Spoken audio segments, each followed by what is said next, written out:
Alright, so in this lesson of our tutorial, we're going to go ahead here and begin the Photoshop work for texturing our iPhone. And as you can see here, I just simply opened up our wireframe image that we exported, and also just created a new layer, which is our background layer for the base color of which we need before we go ahead and start laying down the rest of our iPhone color here. So what I want to go ahead and do is just basically come over here to the marquee selection tool, and I'm just going to drag out a selection. If I can go ahead and have that selected there, and I'll just go ahead and drag out a selection here, and I'm going to go ahead and create a new layer, and just simply make sure that that layer is selected. And I'm going to go ahead here and basically fill the back here with a base color to go ahead and texture our phone. So let's go ahead and I'm going to open up a new image here, and we'll just grab this theme here, and we're just going to simply sample a color from this.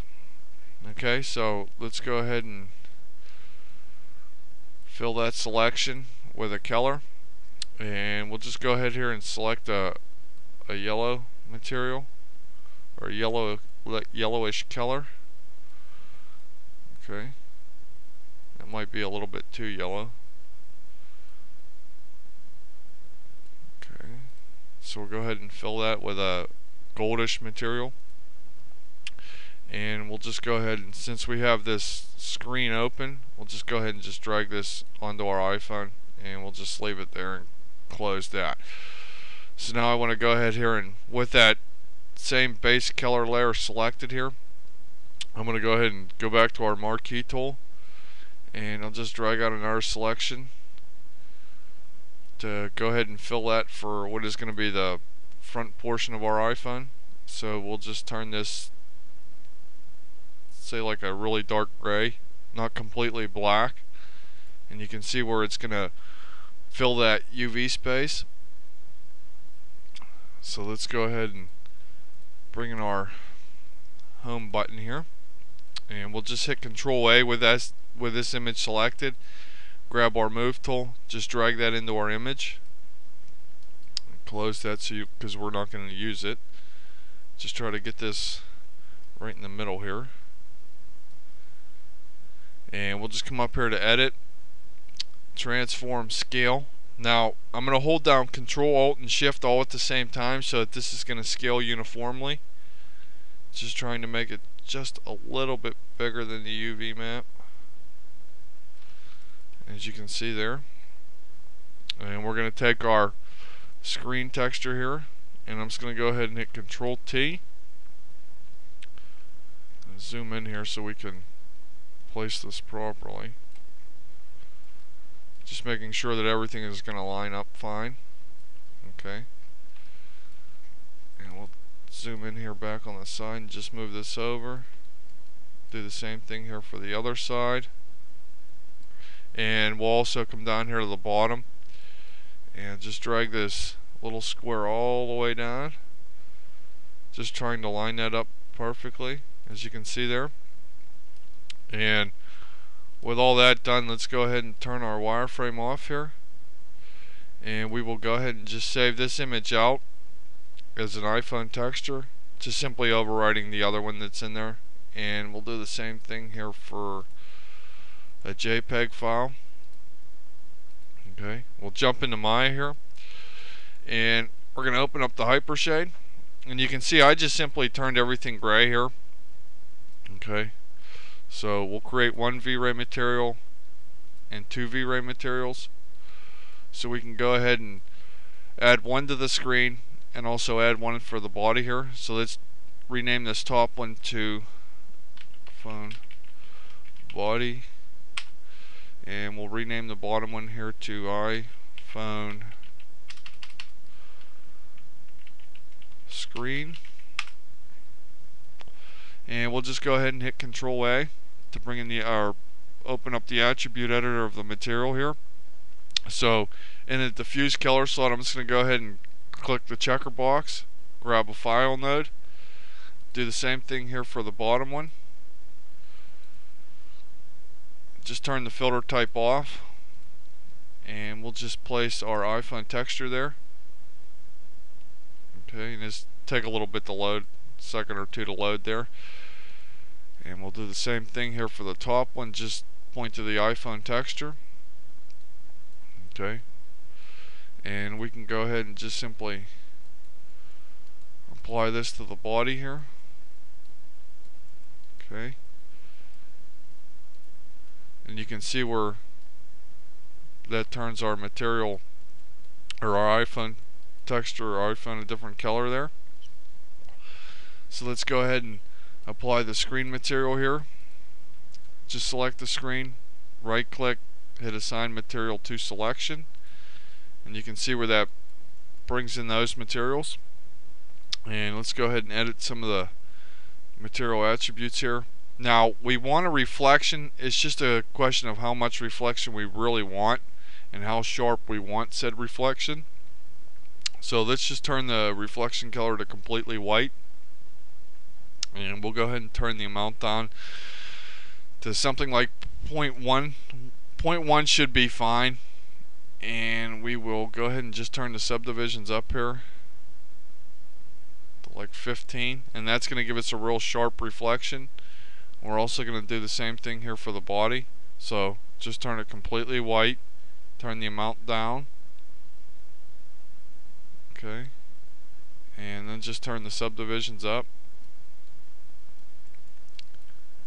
But as you can notice, we're missing the Apple logo here on the back of our phone. So let's just jump back into Photoshop here, and we're going to go ahead and open up and grab our Apple logo. Just hitting Control A to go ahead and select everything here, and we'll go ahead and just drag that onto our iPhone texture. And we definitely just need to go ahead and scale this down a little bit here. So the same thing, Control Alt Shift, and then just grab a corner and it'll scale uniformly. And let's go ahead and see how that looks.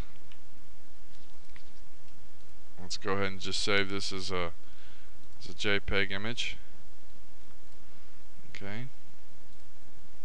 And we'll just come back over here and just select any one of these file nodes, and you can just simply hit reload, and it'll reload those updated image.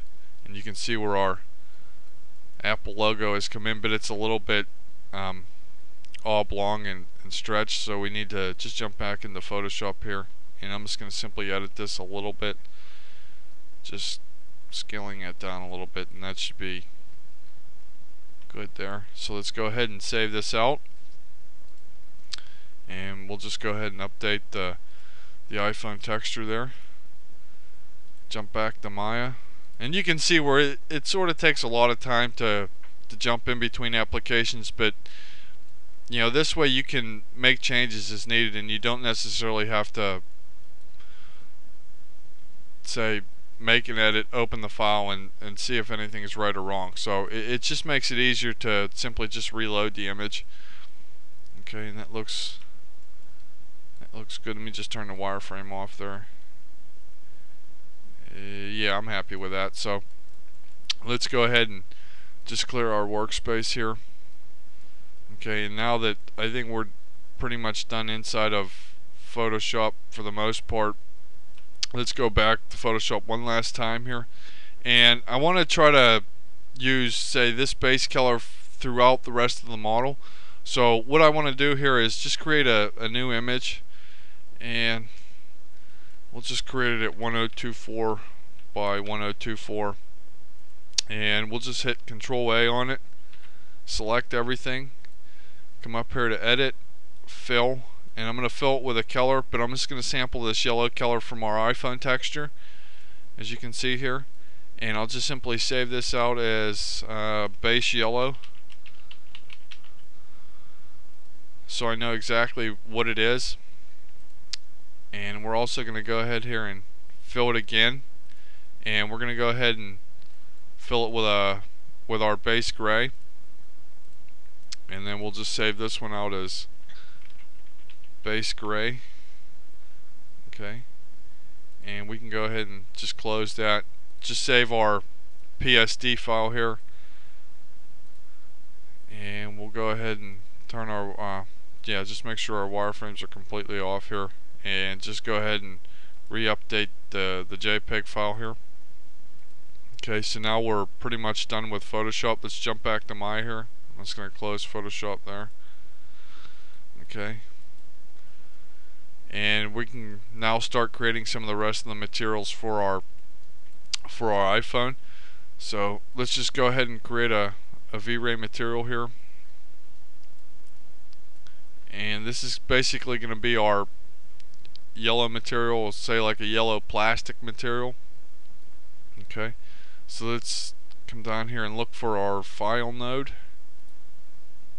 Okay, and we're going to load in that base yellow material, as you can see there.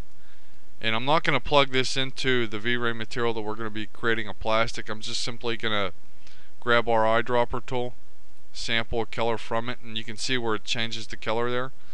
So let's turn the reflection to completely white here, and we'll turn the amount somewhat down, turn the subdivisions up here, and I want to go ahead and add a little bit of roughness in here, and I'm zooming in here so you can see exactly what this glossiness is going to do.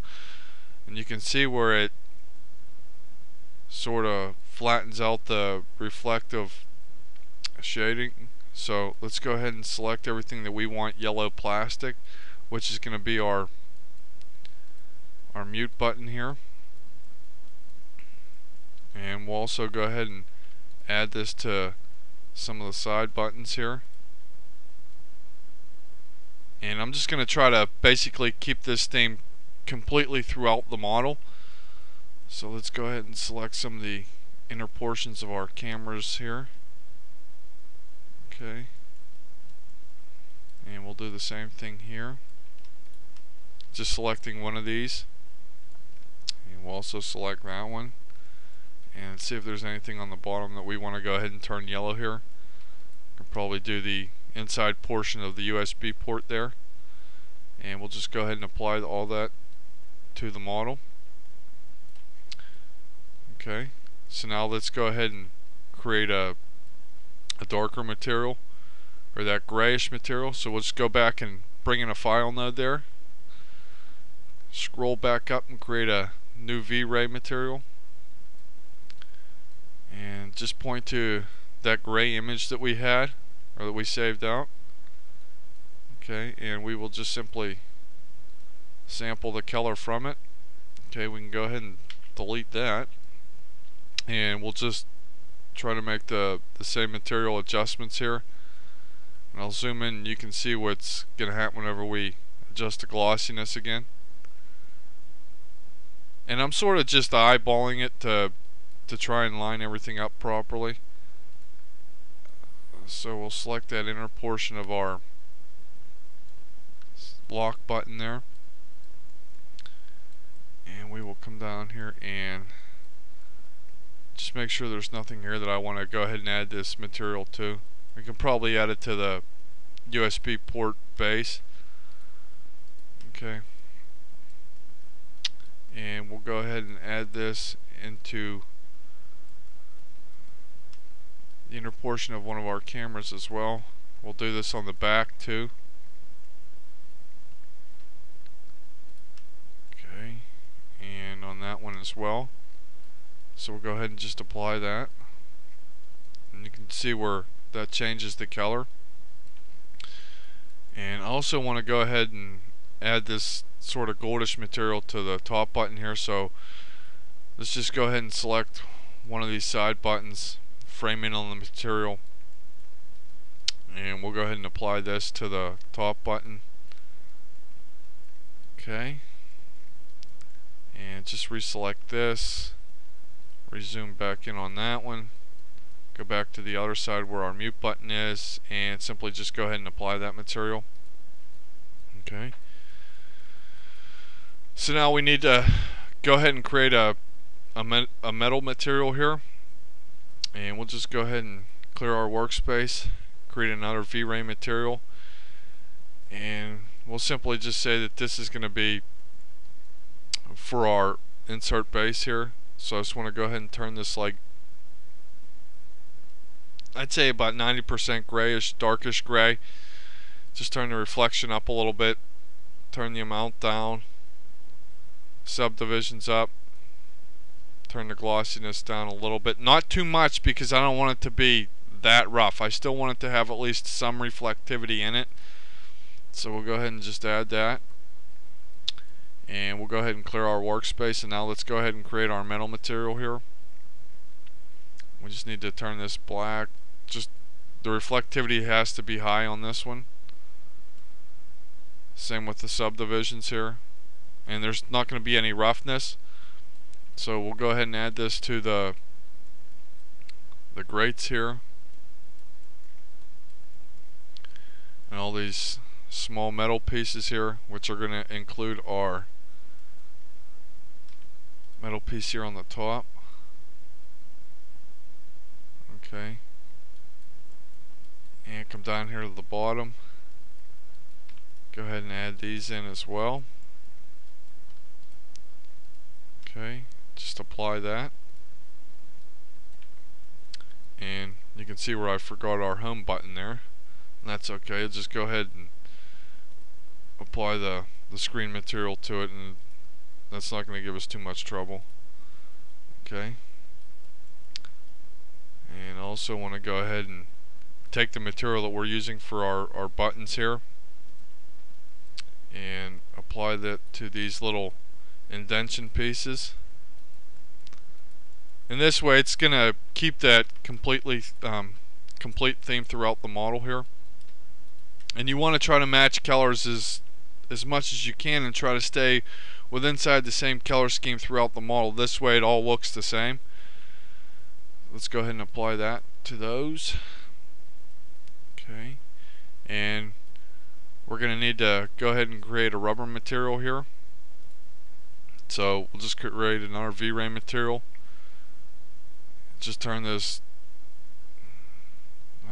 that should be fine. We'll just turn the reflectivity up to white, turn the amount down a little bit, the subdivisions to like 9 or 10, and we'll just have to